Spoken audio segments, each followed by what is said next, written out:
നമസ്കാരം. നാളെ ശുഭമാണോ എന്നുള്ള പ്രതിദിന ജ്യോതിഷ പരമ്പരയിലേക്ക് എല്ലാ പ്രിയപ്പെട്ട ജ്യോതിഷ വിശ്വാസികളെയും വളരെ സ്നേഹത്തോടെ താല്പര്യത്തോടെ ഹാർദവമായി സ്വാഗതം ചെയ്യുന്നു. ഈ അധ്യായത്തിൽ കൂടി പ്രിയപ്പെട്ടവരുമായിട്ട് പങ്കുവയ്ക്കുന്ന വിഷയം 2025 ജനുവരി മാസം 14-ാം തീയതി ചൊവ്വാഴ്ച ദിവസത്തെ ജ്യോതിഷപരമായ പ്രത്യേകതകളാണ്. ചൊവ്വാഴ്ച ദിവസത്തെ മലയാള തീയതി 1200-ാം ആണ്ട് മകരമാസം 1-ാം തീയതിയാണ്.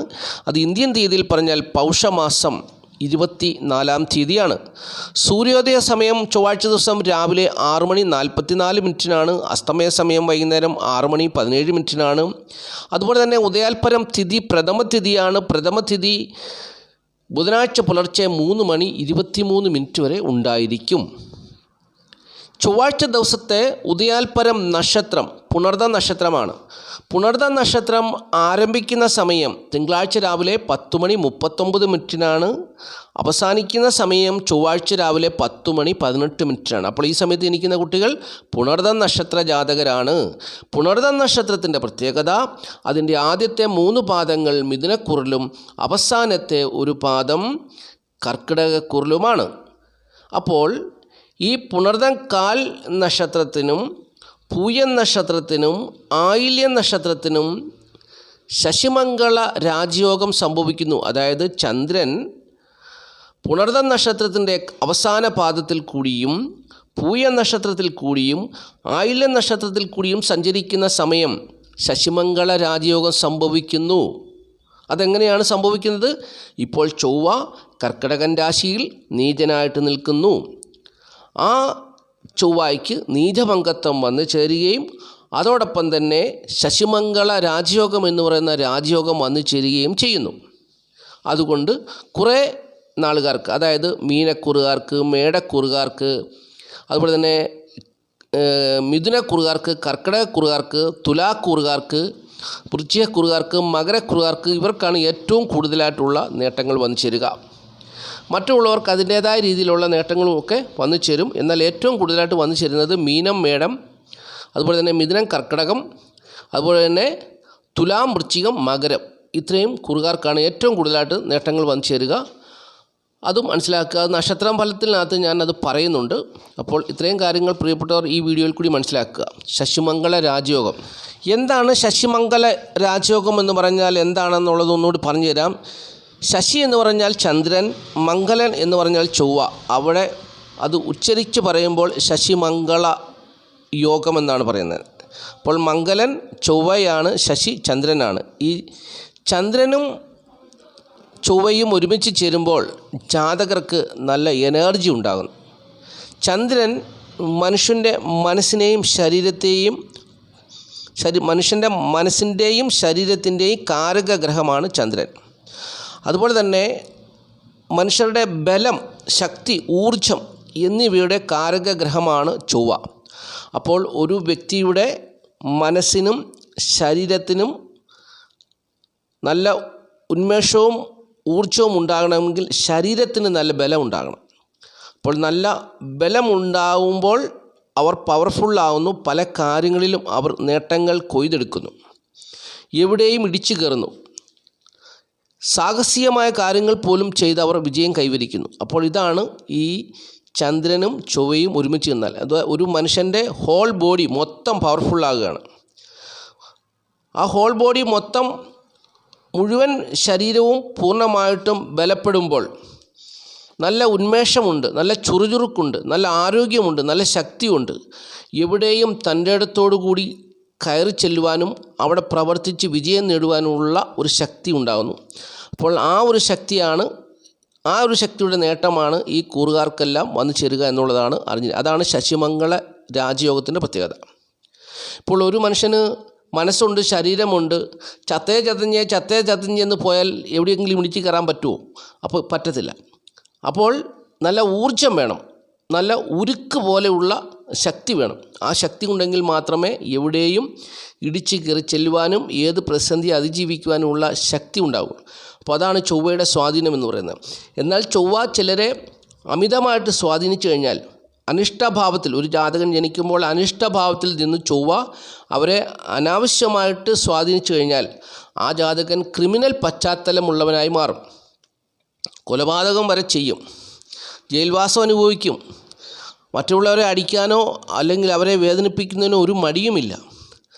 ഒരു ദാക്ഷിണ്യമില്ലാത്ത മനോഭാവത്തോടുകൂടി ജീവിക്കുന്ന വ്യക്തിയായിരിക്കും. പരുഷമായി സംസാരിക്കും. ആ മുഖഭാവം കണ്ടാൽ തന്നെ അറിയാം ആ ഒരു വല്ലാത്തൊരു വികൃതമായ കോപം പൂണ്ട അല്ലെങ്കിൽ ഒരു ക്രിമിനൽ പശ്ചാത്തലമുള്ള ഒരു വ്യക്തിയായിട്ട് പെട്ടെന്ന് മനസ്സിലാക്കിയെടുക്കാൻ പറ്റും. അപ്പോൾ അവരെ ഒന്നും പിടിച്ചാൽ കിട്ടത്തില്ല. അത് ചൊവ്വ അമിതമായിട്ട് സ്വാധീനിച്ചാൽ ഉണ്ടാകുന്നൊരു പ്രശ്നമാണ്. ഭയങ്കര ദേഷ്യക്കാരനാണ്, കോപം ഉള്ളിലുള്ളവനാണ്, പാപപ്രവർത്തികൾ ചെയ്യുന്ന വ്യക്തിയാണ്.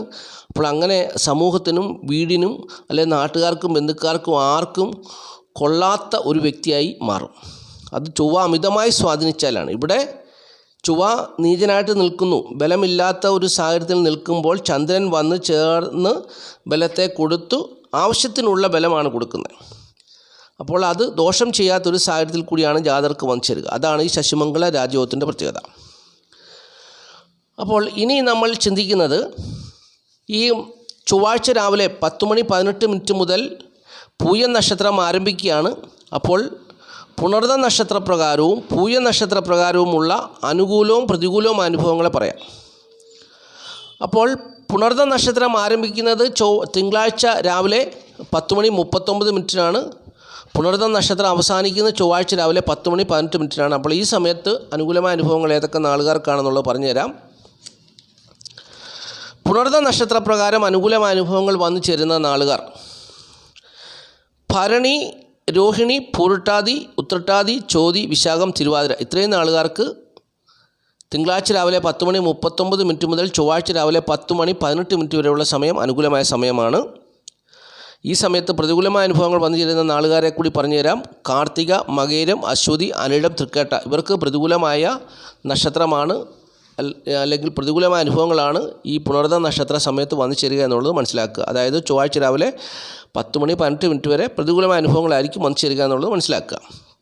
ചൊവ്വാഴ്ച രാവിലെ 10:18 മുതൽ പൂയ നക്ഷത്രം ആരംഭിക്കുന്നു. പൂയ നക്ഷത്രപ്രകാരം അനുകൂലവും പ്രതികൂലവും പറഞ്ഞുതരാം. പൂയ നക്ഷത്രപ്രകാരം ചൊവ്വാഴ്ച രാവിലെ 10:18 മുതൽ മകയിരം, കാർത്തിക, ഉത്രട്ടാതി, രേവതി, വിശാഖം, അനിഴം, പുണർദം എന്നീ നാളുകാർക്ക് അനുകൂലമായ അനുഭവങ്ങൾ പ്രതീക്ഷിക്കാം. ഈ സമയത്ത് പ്രതികൂലമായ അനുഭവങ്ങൾ വന്നു ചേരുന്നത് മൂലം, പൂരാടം, തിരുവാതിര, രോഹിണി, ഭരണി എന്നീ നാളുകാർക്കാണെന്നുള്ളതും അറിഞ്ഞുകൊള്ളുക. ബാക്കിയുള്ള നാളുകാർക്കൊക്കെ സുഖ ദുഃഖ സമ്മിശ്രമായ സാധാരണ ജീവിതാനുഭവത്തിൽ കൂടി കടന്നു പോകുന്നുള്ളതും ജ്യോതിഷം പറയുന്നുണ്ട്. ഇനി ഈ അധ്യായത്തിൽ നമ്മൾ ചിന്തിക്കുന്ന വിഷയം, ചൊവ്വാഴ്ച ദിവസം വളരെ പ്രധാനപ്പെട്ട കാര്യങ്ങളൊക്കെ ചെയ്യാൻ വേണ്ടി ശുഭസമയം നോക്കി ചെയ്യണം. കാരണം ചൊവ്വാഴ്ച ദിവസം ഒരു പാപ ദിവസമാണ്. അതായത് ശുഭകാര്യങ്ങൾ ചെയ്യാൻ വേണ്ടി അനുകൂലമായ ദിവസമല്ല. അപ്പോൾ ശുഭസമയം വേർതിരിച്ച് ജ്യോതിഷം പറഞ്ഞു തരുന്നുണ്ട്. ആ സമയത്തൊക്കെ ചെയ്യണമെന്നാണ് ജ്യോതിഷം പറയുന്നത്. അപ്പോൾ ചൊവ്വാഴ്ച ദിവസം രാവിലെ 8:14 മുതൽ ഉച്ചയ്ക്ക് 12:44 വരെയുള്ള സമയം ശുഭസമയമാണ്. പിന്നീട് ഉച്ച കഴിഞ്ഞ് 2:14 മുതൽ 3:44 വരെയുള്ള സമയവും ശുഭസമയമാണ്. അപ്പോൾ ഈ സമയത്തൊക്കെ ചെയ്തെടുക്കുക. അങ്ങനെ ജീവിത വിജയം നേടുക. ഇനി നമ്മൾ പതിവ് പോലെ ചിന്തിക്കുന്നത് സംഖ്യാശാസ്ത്രമാണ്. തീയതി 14 ഒറ്റസംഖ്യ ആക്കുമ്പോൾ 5 വരും. ഏതൊരു മാസത്തെയും 5, 14, 23 എന്നീ തീയതിയിൽ ജനിച്ചവരുടെ ജന്മസംഖ്യ അല്ലെങ്കിൽ 14, 23 ഒക്കെ ഒറ്റസംഖ്യ ആക്കുമ്പോൾ 5 വരും. അപ്രകാരമുള്ളവർക്ക് പ്രതികൂലമായ ഒരു ദിവസമാണ്. ഇളം നിറങ്ങളെ ആശ്രയിക്കുക. പേരിൽ EHNX എന്നീ അക്ഷരങ്ങളുണ്ടെങ്കിൽ ഇളം നിറങ്ങളുള്ള വസ്ത്രങ്ങൾ ധരിച്ചാൽ നല്ല ഉത്കൃഷ്ടമായ അനുഭവങ്ങൾ വരുമെന്നാണ് സംഖ്യാജ്യോതിഷം പറയുന്നത്. അപ്പോൾ സംഖ്യാജ്യോതിഷത്തിൽ വിശ്വസിക്കുന്ന കാര്യങ്ങളൊക്കെ ഫോളോ ചെയ്യുക. ആദ്യമായിട്ട് ഈ ചാനൽ കാണുന്ന പ്രിയപ്പെട്ടവർ ഈ ചാനൽ സബ്സ്ക്രൈബ് ചെയ്യുക, ലൈക്ക് ചെയ്യുക, ഷെയർ ചെയ്യുക, കമൻറ്റ് ചെയ്യുക. തുടർച്ചയായിട്ട് എല്ലാ ദിവസവും വീഡിയോ കാണുവാൻ ശ്രമിക്കുക. ഇത്രത്തോളം എല്ലാ പ്രിയപ്പെട്ടവരും വളരെ ആത്മാർത്ഥമായിട്ട് സഹകരിക്കുന്നുണ്ട്. എല്ലാ ദിവസവും കഴിവതും ആൾക്കാരൊക്കെ വീഡിയോ കാണുന്നുണ്ട്. എല്ലാവരെയും മഹാദേവൻ അനുഗ്രഹിക്കട്ടെ എന്ന് ഞാൻ പ്രാർത്ഥിക്കുന്നു.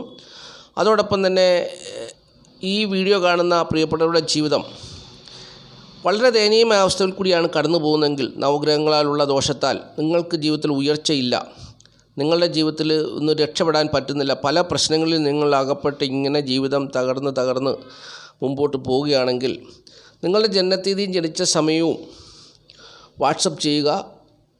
ദക്ഷിണയായിട്ട് ഒരു 500 രൂപയും കൂടി അയയ്ക്കുക. അപ്പോൾ ഞാനത് ഗ്രഹനില എടുത്ത് വെച്ച് പരിശോധിച്ച് നോക്കിയിട്ട് എന്താണ് അതിൻ്റെ പ്രശ്നം, നിങ്ങൾക്ക് രക്ഷപ്പെടാനുള്ള മാർഗം എന്താണെന്നൊക്കെ ഞാൻ പറഞ്ഞു തരാം. നമ്മൾ പൈസ മുടക്കാതെ ഒരു കാര്യവും ഈ ഭൂമിയിൽ നടക്കത്തില്ല. അപ്പോൾ അതും ഞാൻ ഓർപ്പിക്കുകയാണ്. അപ്പോൾ നിങ്ങൾ തകർച്ചയിൽ അകപ്പെട്ടൊരു വ്യക്തിയാണെങ്കിൽ തീർച്ചയായിട്ടും രക്ഷിക്കാം. ഇപ്പം ധാരാളം പേർ ഈ പല സ്ഥലങ്ങളിലും ഈ ഓരോ ഇതര മതസ്ഥരുടെയൊക്കെ പ്രാർത്ഥനയ്ക്കും അവിടെയൊക്കെ പോകുന്നുണ്ട്. കുറേ വർഷങ്ങൾ അവിടെ പ്രാർത്ഥനയ്ക്ക് പോയി കഴിയുമ്പോൾ നിങ്ങളുടെ ജീവിതത്തിൽ ഒരു നേട്ടവുമില്ലാതെ വരുന്നവർ ഒത്തിരി പേരുണ്ട്. എത്ര രൂപ നിങ്ങൾ ചെലവഴിക്കുന്നു, പക്ഷേങ്കിൽ അതിൻ്റെ ഒന്നും ആവശ്യമില്ല. നിങ്ങൾക്ക് നിങ്ങളുടെ മതത്തിൽ തന്നെ വിശ്വസിച്ചുകൊണ്ട് ജ്യോതിഷപ്രകാരം നവഗ്രഹങ്ങൾ ചെയ്യുന്ന ദോഷത്തെ മനസ്സിലാക്കി അതിനുള്ള പരിഹാരമൊക്കെ ചെയ്തു പോയാൽ കഴിഞ്ഞാൽ തീർച്ചയായിട്ടും നിങ്ങൾക്ക് നല്ലൊരു ജീവിത സാഹചര്യം ഉണ്ടാകും. അതൊരു ദിവസം കൊണ്ടോ ഒരു മാസം കൊണ്ടോ ഉണ്ടാകണമെന്നില്ല. പടിപടിയായിട്ട് നിങ്ങൾക്ക് ഉയർച്ചയിലെത്താൻ പറ്റും. ഞാനും എൻ്റെ ജീവിതം പടിപടിയായിട്ടാണ് ഞാൻ ഒരു ഇതിൽ എത്തിയത്. ഒന്നുമില്ലായ്മയിൽ നിന്നുമൊക്കെ ജ്യോതിഷത്തെ ആശ്രയിച്ചാണ് നവഗ്രഹങ്ങൾ പറയുന്ന പോലെയുള്ള അനുഭവത്തിൽ കൂടിയാണ് ഞാൻ കടന്നു പോയത്. അപ്പോൾ അതൊക്കെ പിന്നീട് മാറ്റിയെടുത്തു.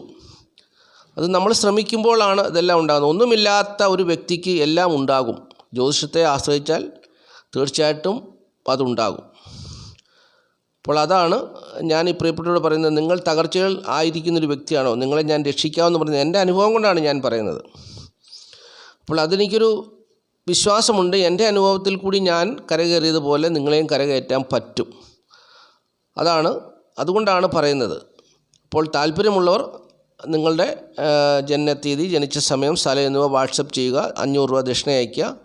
അപ്പോൾ ഞാനത് ഗ്രഹനിലയൊക്കെ എടുത്തു വെച്ച് നോക്കി പരിശോധിച്ചിട്ട് എവിടെയാണ് പ്രശ്നം എന്നുള്ളത് മനസ്സിലാക്കി പറഞ്ഞു തരാം. അപ്പോൾ താല്പര്യമുള്ളവർ അത് ചെയ്യുക. ഓക്കെ, ഇനി ഈ അധ്യായത്തിൽ അവസാനമായിട്ട് പറയുന്നത് ധനം വന്നു ചേരുന്ന നാളുകാരെക്കുറിച്ചാണ്. ധനം വന്നു ചേരുന്ന നാളുകാർ, അതായത് ചൊവ്വാഴ്ച ദിവസം രാവിലെ 10:18 വരെ പുണർദ നക്ഷത്രമാണ്. പുണർദ നക്ഷത്രം ആരംഭിക്കുന്നത് തിങ്കളാഴ്ച രാവിലെ 10:39 അപ്പോൾ തിങ്കളാഴ്ച രാവിലെ 10:39 മുതൽ ചൊവ്വാഴ്ച രാവിലെ 10:18 വരെയുള്ള സമയത്ത് ധനം വന്നു ചേരുന്ന നാളുകാരെക്കുറിച്ച് ആദ്യം പറഞ്ഞു തരാം. മകം, അത്തം, വിശാഖം, മൂലം, തിരുവോണം, പൂർട്ടാതി, അശ്വതി, രോഹിണി, പുണർദം ഈ നാളുകാർക്ക് ധനം വന്നു ചേരാൻ സാധ്യതയുള്ള ദിവസമാണ്, അല്ലെ സമയമാണ്. ഇനി ചൊവ്വാഴ്ച രാവിലെ 10:18 മുതൽ ചൊവ്വാഴ്ച രാവിലെ 10:18 മുതൽ പൂയ നക്ഷത്രം ആരംഭിക്കുകയാണ്. പൂയ നക്ഷത്രപ്രകാരം ധനം വന്നു ചേരുന്ന നാളുകാരെക്കുറിച്ച് പറഞ്ഞുതരാം. പൂരം, ചിത്തിര, അനിഴം, പൂരാടം, അവിട്ടം, ഉത്രട്ടാതി, ഭരണി, മകയിരം, പൂയം ഇത്രയും നാളുകാർക്ക് ചൊവ്വാഴ്ച രാവിലെ 10:18 മുതൽ ചൊവ്വാഴ്ച ദിവസം പൂർണ്ണമായിട്ടും ധനം വന്നു ചേരുമെന്നുള്ളത് അറിഞ്ഞുകൊള്ളുക. അപ്പോൾ ഇത്രയും കാര്യങ്ങളാണ് ഈ അധ്യായത്തിൽ കൂടി പ്രിയപ്പെട്ടവരായിട്ട് പങ്കുവയ്ക്കാനുള്ളത്. അതുപോലെ തന്നെ രാഹു കേതു ദോഷപരിഹാര പൂജ ചെയ്യുവാൻ താല്പര്യമുള്ളവർ എന്നെ വിളിക്കുക. നിങ്ങളുടെ ജീവിതത്തിൽ പ്രതിസന്ധികളെയും പ്രശ്നങ്ങളെയും മറികടന്ന് ജീവിതാനുഭവം മെച്ചമായിരിക്കണമെങ്കിൽ, നല്ലൊരു ജീവിതാനുഭവം ഉണ്ടാകണമെങ്കിൽ, നല്ലൊരു കുടുംബം, ഭാര്യ, ഭർത്താവ്, മക്കളടങ്ങുന്ന ഒരു കുടുംബം ഒരു നല്ല രീതിയിൽ പോകണമെങ്കിൽ, തടസ്സങ്ങളും പ്രശ്നങ്ങളും എല്ലാം മാറ്റി സന്തോഷത്തോടു കൂടി ജീവിക്കണമെങ്കിൽ നമ്മൾ കുറേ കാര്യങ്ങളൊക്കെ ചെയ്യണം. അതൊക്കെ ചെയ്താൽ തീർച്ചയായിട്ടും ജീവിത വിജയം ഉണ്ടാകും. അപ്പോൾ രാഹു കേതു ദോഷപരിഹാര പൂജ ജനുവരി 31 താല്പര്യമുള്ളവർ ചേരുക. അപ്പോൾ ഇത്രയും കാര്യങ്ങളാണ് ഈ അധ്യായത്തിൽ കൂടി പ്രിയപ്പെട്ടവരായിട്ട് പങ്കുവയ്ക്കാനുള്ളത്. ഈ വീഡിയോ കാണുന്ന എല്ലാ പ്രിയപ്പെട്ടവരെയും മഹാദേവൻ സമൃദ്ധിയായിട്ട് അനുഗ്രഹിക്കട്ടെ എന്നുള്ള പ്രാർത്ഥനയോടുകൂടി നിർത്തുന്നു. നന്ദി, നമസ്കാരം. Master mind of knowledge.